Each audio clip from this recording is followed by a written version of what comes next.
Hey booktube, it's Jackie. How's it going? If you're new to me and this is the first time you're seeing my face, hello, what's up? My name's Jackie. I sit on my floor and I talk about books. So I hope that's why you're here, because that's what's going to be happening today. If you're not new to me, thank you for always tuning in, the continued support. Really do appreciate it. So today for you, I have a weekly wrap up. This is week 19. This is from May 4th through May 10th and all my reading shenanigans in between. So if you'd like to find out what I was working on between May 4th and May 10th, grab yourself a drink, have yourself a seat, and let's get talking some books. Okay. So, week 19 was May the 4th be with you. May the 4th be with you. If you're watching this afterwards, I hope you had a great 4th. It's one of my favorite days. I watched some Star Wars, so I didn't do a lot of reading, but I did complete 2 books that week. 2. Count them, 2. The first one I completed was Dragon by Kat Blackthorne. Looks like this. This is the second installment to the Halloween Boys. It is a forced proximity trope, reverse harem, polyamorous relationship, graphic sexual content. We have blood play and a shit ton of it, because Dragon here, his name is Onks, is a hybrid vampire and dragon. So lots of blood play in this one, okay guys? Lots of it. We have vampires and dragons in it. And we also have a goodie and an oldie, somnophilia. If you're not familiar with somnophilia, that is the act of being aroused by your partner sleeping. Your partner sleeping and you are aroused. Some people kind of call it the sleeping beauty kink, loosely, but this is the act of being aroused by a sleeping partner. And this takes into effect in this story a great deal. We see a lot of it. It's a good time. It's fun if you never tried it. Anyway, so a quick summary. This is a direct sequel to Ghost. You do have to read Ghost to understand what's going on in this book. It is about Onyx, who's also Dragon, just so you know, and Blythe's relationship and how they form their kind of, little commune. But you do have to read the first book to understand where they're going in this one, okay?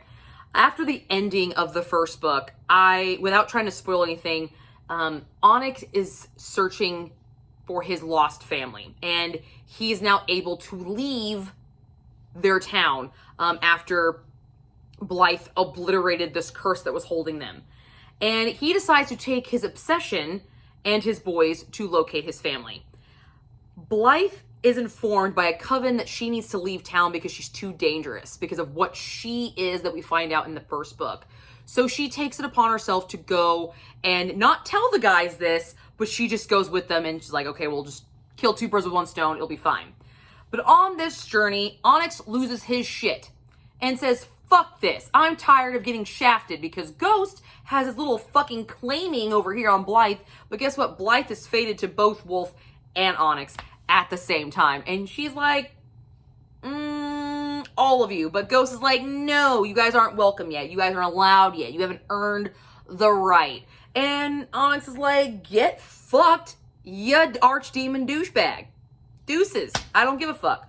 So he takes Blythe alone to go search for his family. He pays off the little ship guy to take her away for a little time being on their own. And as he goes off to the vampire king to find the king of the vampires to see about locating his family lineage, little does he know that he is himself not just a dragon vampire hybrid, but he is a prince. And that's where our story kicks off. Okay? So what worked? The duality of Onyx. By far, out of this story, he's my favorite, because he is so polarizing. He has some great moments, he has some shitty moments, and they just clash with each other. But they clash in a very beautiful Picasso, Jackson Pollock kind of sort of way. It's kind of an artwork. I love his switch from hot to cold, his bam, bam. The hormones in this guy are just swinging left, right, seven ways to Sunday. I liked that Blackthorne did not shy away from the fucking crazy. I love that part. I loved that she did not shy away from this crazy juxtaposition kind of guy, okay? The vampire dragon hybrid was a really nice combo, because dragons are fire, vampires are cold, vampires are known for sucking the life out of things, and dragons are known for hoarding things, okay? Hoarding things. And I loved how both of those were emulated within his relationship with Blythe. I thought that was great. Really enjoyed the process of getting them alone. That was pretty interesting. I knew eventually they would be on their own, but I did not see a big fuck you to Ghost and Wolf in that process, seeing that Dragon is so close with Wolf in the first place. To see him turn on him and hurt him the way that he did for Blythe was just, whoa. Yeah, that happened, and that was kind of dope. Also, we have fucking pirates in this book, okay? There's pirates. There's a pirate ship. There's a pirate battle. And I'll be damned if we don't have our boys saying, we play this as children, let's go kill some pirates! And I thought it was great. I just thought that was awesome. I thought that was really fun. This one had some comedy that I wasn't expecting in kind of some really interesting areas. So I did enjoy that. The ending results, I really enjoyed how this one ended. Kind of how it all laid out and how the spin for the next one is starting. I enjoyed that a lot. I have a feeling I will like the third installment when I go to read it. I don't know when I'm going to read it, but I have a feeling I'm going to like it just because of the way it's been left off, the cliffhanger. But it's all nicely wrapped up, and we do get a good idea of who Onyx is. Throughout the story, we found a really decent individual within him, and we're still learning how the whole team works together to copacetically, but I did enjoy learning more about him and his backstory. He's by far the most interesting character so far. What didn't work? Blythe. I still think she's fucking whiny. She doesn't use her resources well, and she needs to start fucking talking, okay? She has got a lot of questions, and she's not asking them. She's not fucking asking the questions she needs the answers to because she's too scared to hurt anybody's feelings. Fuck their feelings. Fuck them, okay? Ask your fucking questions, okay? You have no idea what the fuck you are. Ask your fucking questions. Read your fucking books. Talk to your guys. Get some fucking information so you know what the fuck is going on with you. Because if you expect me to believe that you're going to give all of yourself to these 4 dudes and you don't even know who the fuck you are, bullshit. I call bullshit. No. Relationship's never going to stick. Ever. Want to know why the boys are worked so well together and know each other so well? Because they actually talked to each other. They've worked together. You come in and just be like, fuck some shit up because like, ooh, magic pussy. Like, that's what it is. And it's just like, shut the fuck up. Ask your questions. Keep your legs closed. Ask your questions. Get your information. And then start building these relationships with these dudes. Because this is all a lust-based relationship. It's not there's no tangible anything for these guys. The guys together? Absolutely. Guys with you? No. Because you whine. And you're annoying. Go away. All these guys want me. The coven doesn't want me around. Fuck the coven. Go fuck your boys. Ask them some fucking questions. Go to the goddamn library. Read a book. Jesus. I wasn't the biggest fan of Ghost. And there was some crossover religious iconography that I really enjoyed in the first one. And she tried to bring that out in this one. Except she tried to do it in the verbal context, and it was more cringe than it was good. Like, we have this whole fucking spiel by Ghost saying they've earned the right to worship you. Let them worship the goddess that you are. I'm like, huh? By the way, she splayed out on a fucking plank, walking the plank from a pirate ship, and you're going to talk about how she's a goddess? Really? Alright. Wrong place. Cringy fucking words. Fix it. It was weird. It was weird. Like, I even highlighted that line because it was weird. It was just, Like, it like set off this, like, in my teeth. I was like, I don't like this. This is fucking weird. This is gross. This is psychotic level speaking here, and I don't like it at all. There was this blood scene that was really convolutedly written. There was a group scene in the first book that was fucking stellar, okay? This church scene in book 1. Things to write home about. Awesome. So I was expecting amazing things for the group scene in this book, and I got this convoluted blood play scene with blood everywhere, and I'm like, I don't think you people understand that blood's really not a very good lubricant. It's actually kind of sticky and drying. It's not glossy. Like, it's not vaginal blood mixed with, you know, secretion. It's blood from, like, your fucking neck. That shit's sticky. It's sticky. It's not smooth. I don't get why you think it's a good lubricant, because it's fucking not. It's not. It's not. That scene just needed more explanation as to why all of that had to be. They get this prophecy that the blood is the tie, and I'm sorry, what? Like, I needed more explanation for that scene to be justified with that much blood. Just saying. There was more blood than there was fun. And I just needed less blood and more fun. Okay? However, I did give this 4 chili peppers because it's fucking hot. So, somnophilia, always a fun time. It was used very, very well. It was used multiple times. Onyx is a huge fan of this. The only thing I had an issue with was the fact that the individuals that were being pleasured, we'll go with that word, it's a nice word, they stayed asleep through it. If you're doing it right, you shouldn't be able to stay asleep.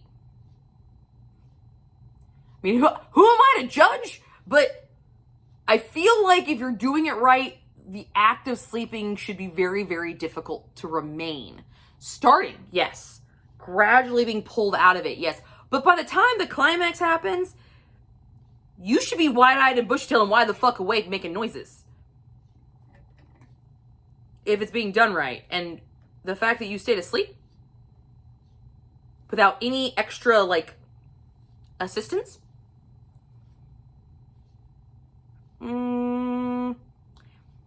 Little unbelievable. That was just great. Yeah, it's fantasy. It's fiction. Get it? But just, I kept waiting for them to wake up, and it's like, no, I stayed asleep. Really? You stayed asleep? So what was the fucking point? What was the point?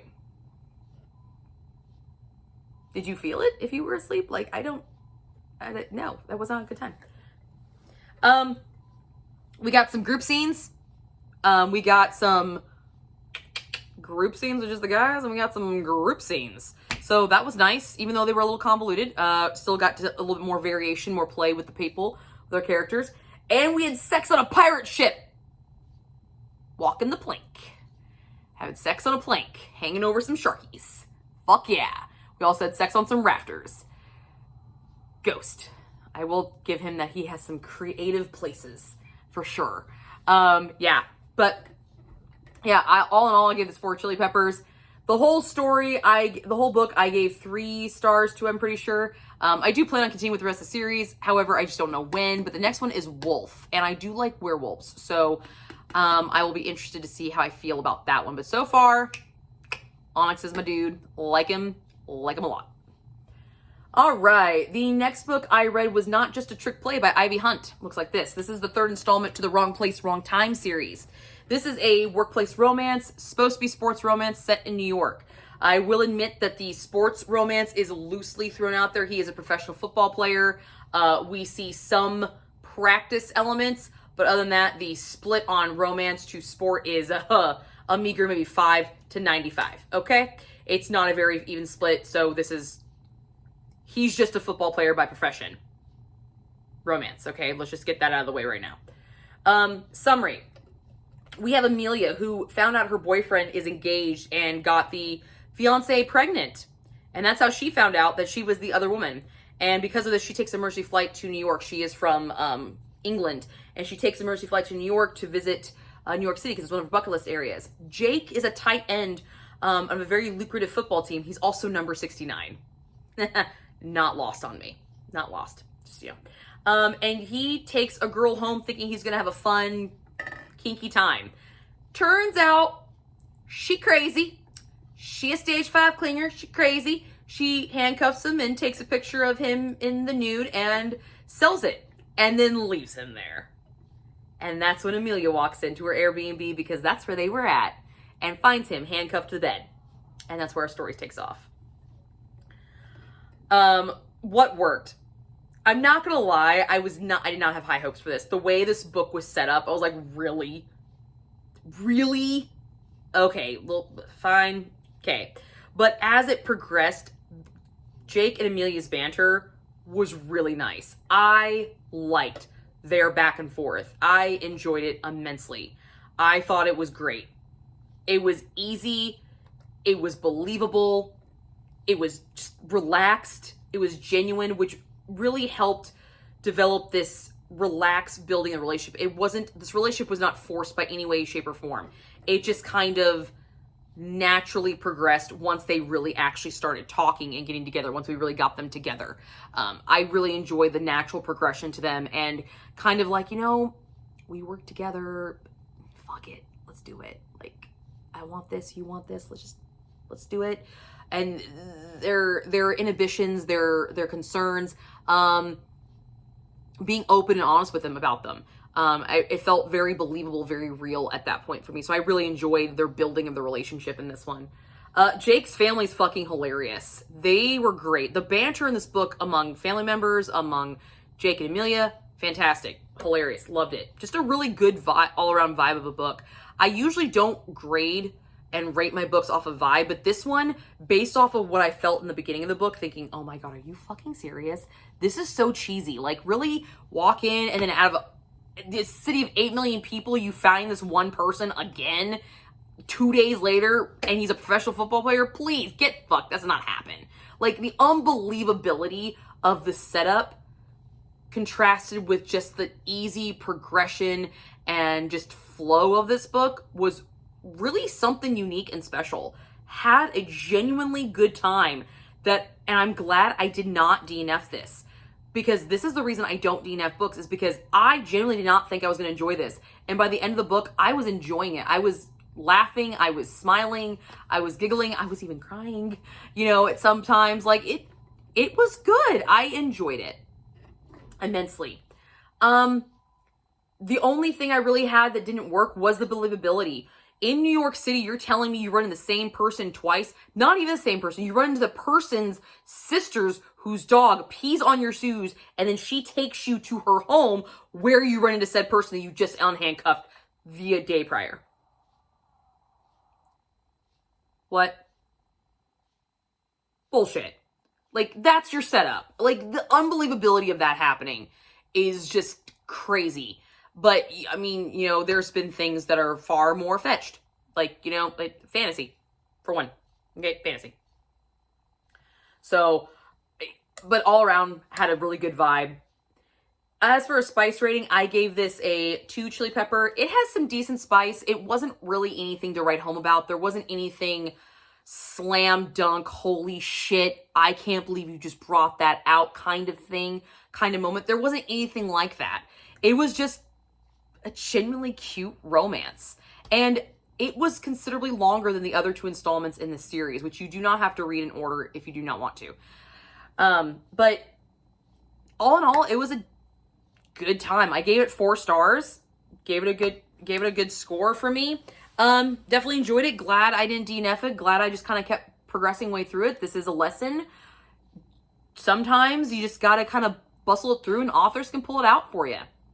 This is why I don't DNF books, guys, because if I would have DNF'd this, I would have missed on a really just great vibe, all around fun fucking story. And it was just a good time. It was a fun one to read. So, but that is what I completed in week 19. I also did start a third book, Jacqueline Frank's Ecstasy. This is the first installment to the Shadow Dweller series. I read the Nightwalker Chronicles a couple of years ago, and I just continued on with it. I did start this. It is paranormal, but I am listening to it on audio, and I was still working on it during that time. So I did not complete it, but I did start it. So yay. But that's what I got for you guys today. I will see you guys all soon with another video.